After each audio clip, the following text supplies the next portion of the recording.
Oh, man. This is Chad Daniels. Chad is going to be at Side Splitters this weekend. I'm telling you, if you want to go, get your tickets now, because tonight you got 7:30 and 10, and tomorrow night the 8 o'clock's already sold out, and there's a 10:30 show. So if you want tickets, go to sidesplitterscomedy.com or 960-1197.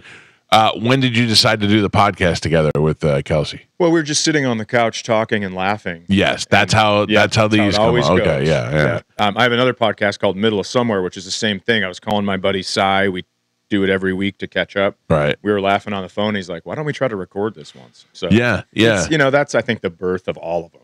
That's so I did a podcast with Bobby Kelly, and that was birthed out of our phone calls. We were like, how are we not doing this? Like, people would just be in the car laughing at us, Yeah. And he's just such a weird, overbearing character and I'm so laid back that it's worked out perfect. But with my wife, I find not only is she funny, the response to her on social media is way bigger than anything that I ever do. I put up a picture and it's like, 10,000 likes. And then I put up something that she did and it's got 2 million views on it. I'm like, how is that even possible? Spanish, you going to poop? Spanish has good luck. Spanish, show Chad your thing.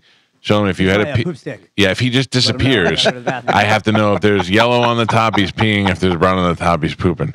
So good luck with your poop, Spanish. Yeah, because there was too many times where we're like, "Where's Spanish? What is going on?" So that's incredible. Now he has. Now we know where he is. Yeah, but it was just so gross that I saw him getting the brown part to put on top of the thing. I was like, I know what's happening, and it's gross to me.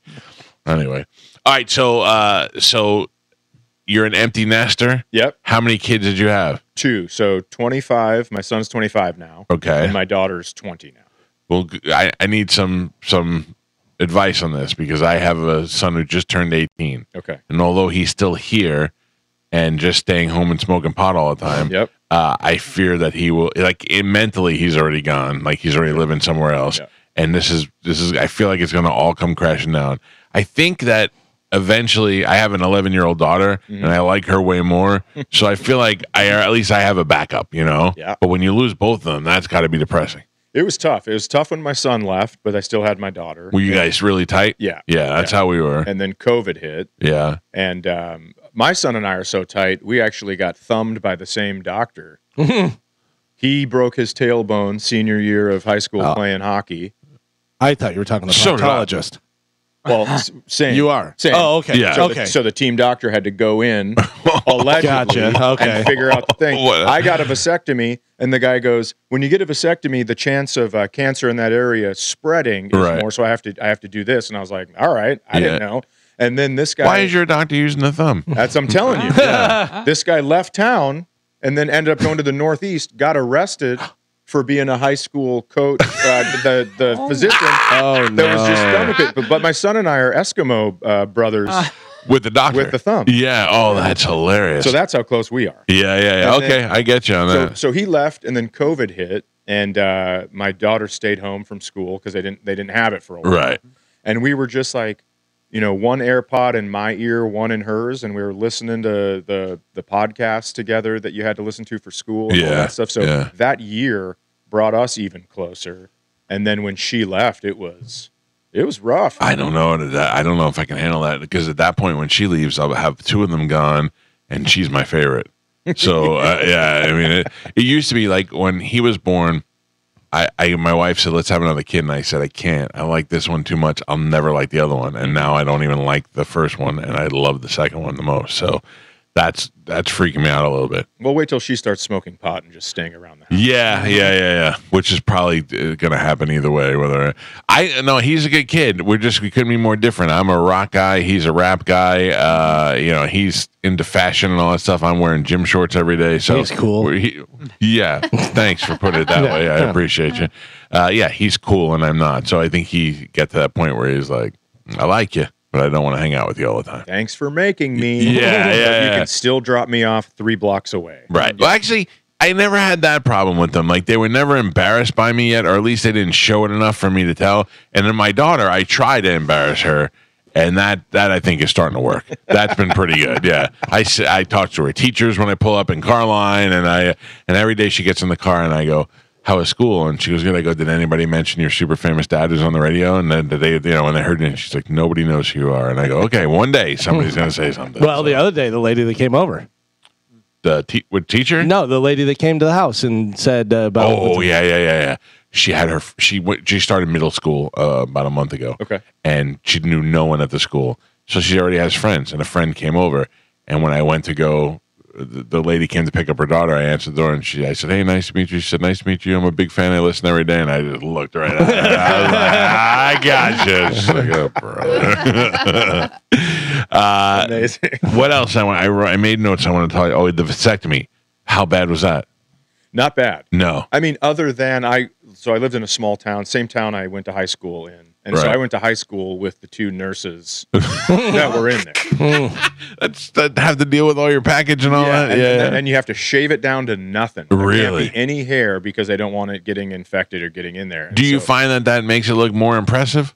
No. Really? Because you go in and they keep the room at about 63 degrees and you're like, this is going to be awesome. Yeah. Because they don't need any sag in the sack. They want everything taut. Right. And so I just kept reminding them, pretty cold in here, right? See, I had to get a heart cath done to look at my heart and make sure I had no clogs or anything. Mm-hmm. And they go through your wrist. But in case your wrist doesn't work, they shave your groin and they leave you there with no pants on just in case. But they put a towel over your junk, and it's a nice warm towel. It's comfortable. And I go in, and then they give me the medication. And once they give me the medication, I can't really tell if the towel's on anymore, and I'm getting nervous. I'm moving it, and it's like I'm like an old man flashing my ween there, but I just keep pulling the towel off, and it was miserable. And because I talk to girls sometimes who work in that profession, and like, we've seen so many, we don't care anymore. I go, yeah, but I don't want to be the one where you go, oh, yeah. I don't want to be the one you're interested in for the wrong reasons. Yeah, I don't need to be the topic of dinner conversation. Exactly. Yeah. Also, not to mention the fact that here you are, and they're like, "Oh, Chad Daniels, I know him. His specials on TV. We've seen his penis. You know that's going to come up. You don't want to be an answer to a trivia question. Yeah. Now, which was the smallest? Right. I don't need that, and I don't need also because I have something you don't have. I have a fat pad around mine, so. Yeah, if I shave it off, I feel like it's going to give it a little length because the bird's nest that it sits in will be gone. But I feel like also once the cold hits, though, that all becomes one, and sometimes it goes into its little hole, like it runs for safety. Yeah, you have to wipe when you pee. Yeah, it's ridiculous. It's like a doctor appointment, and it's cold, and I'm shaved. This is not going to go great. I have had the thumb test, as you call it. Not bad, not nearly as bad as.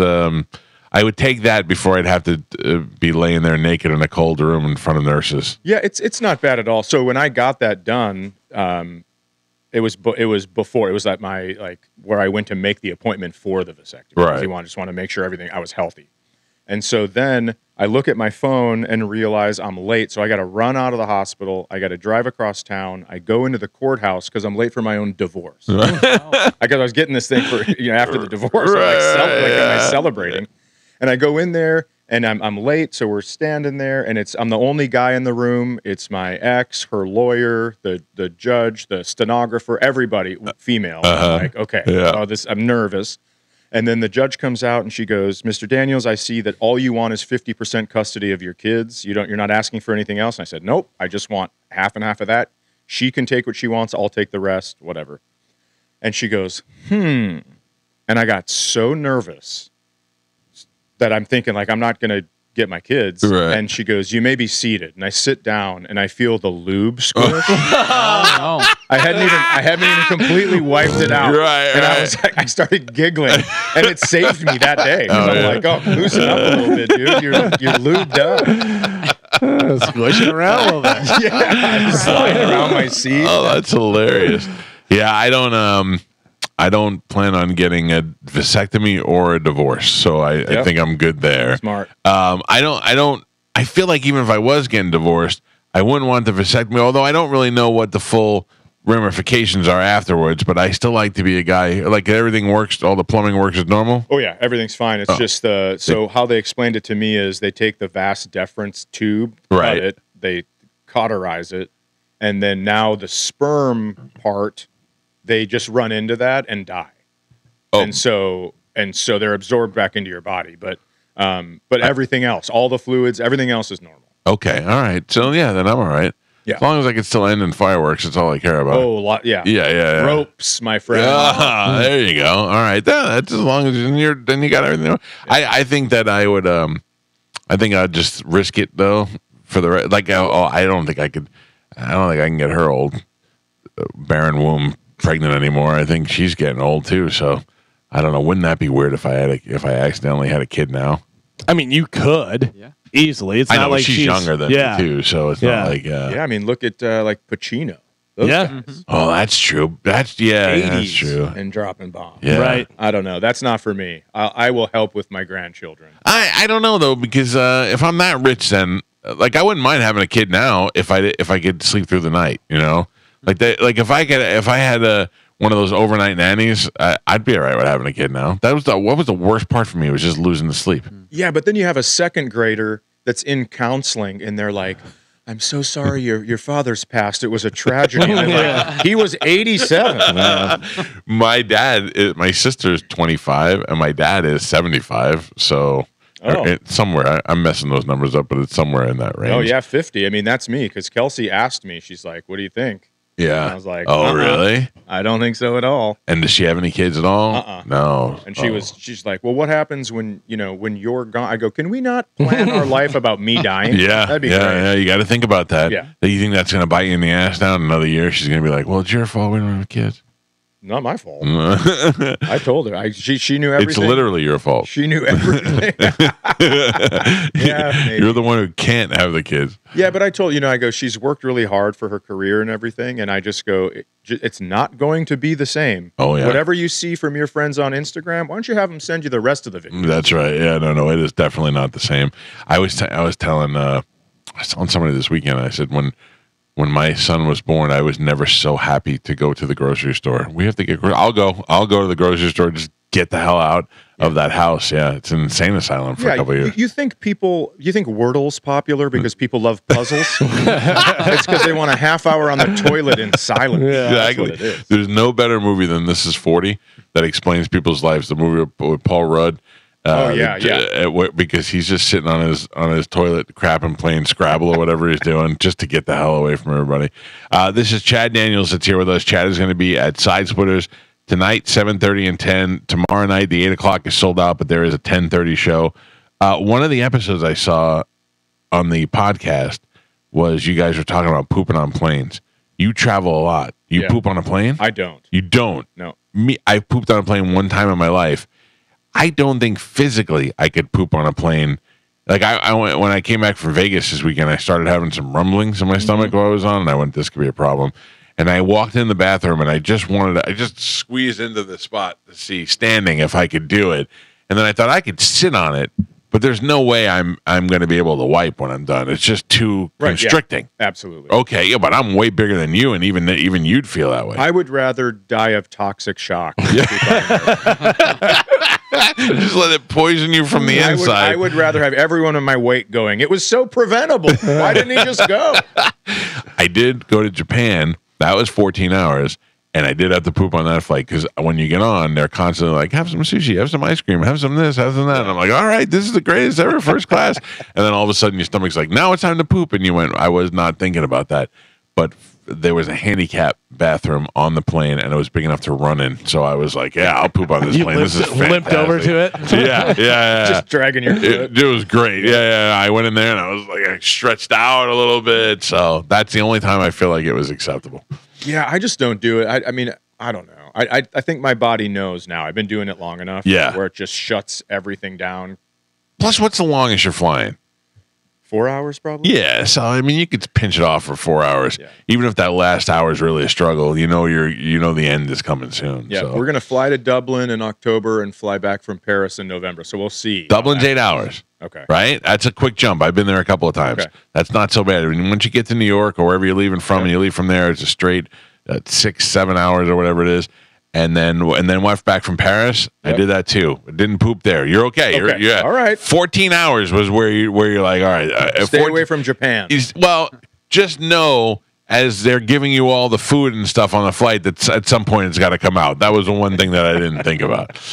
Tell everybody where to find the podcast and all that stuff. You can just find podcasts wherever you can watch it on YouTube, but wherever you can get your podcast. What do you prefer? Does it matter to you? Like I see everybody, they got it everywhere. I mean, we have our thing on 10 different platforms. What do you prefer? I don't really just that they do one of them. Yeah. So, if you're watching at work, that's one thing. But if you're listening, working out, or going for a walk, or driving, or whatever, it's a funny podcast, and you two really get into things that people talk about. Like, it's real stuff. Yeah. Well, one of them's extra real that has not aired. Yeah. It's still on the hard drive. You should put that behind a paywall. Yeah. By the way, Chad's special on Netflix, Empty Nester, is very funny. I watched it. So funny that I tweeted at him about one of his jokes and told him out there how funny it was. Which one? I don't want to ruin it for him, whatever, but it was great. It's one of those things where you're like, it's right there in front of you, and when he says it, you're like, that's so perfect. Yeah. It was great. Thanks a lot. Yeah, it was very funny. What's sadder?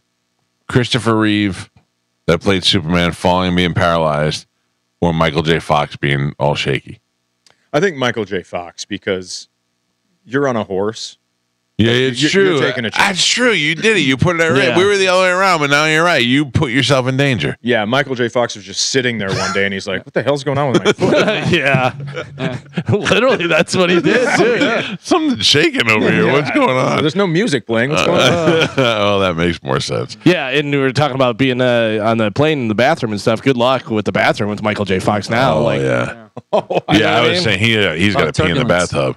That's the only way to keep that. It's like clean. A little boy with no Cheerios in the toilet to aim at. That's right. All right. Chad Daniels, go see him at Side Splitters this weekend. Thank you for coming in and getting up early, man. We appreciate it. We'll take a quick break and we'll come back and wrap things up. It's the Mike Calta Show. This is 102.5 The Bone.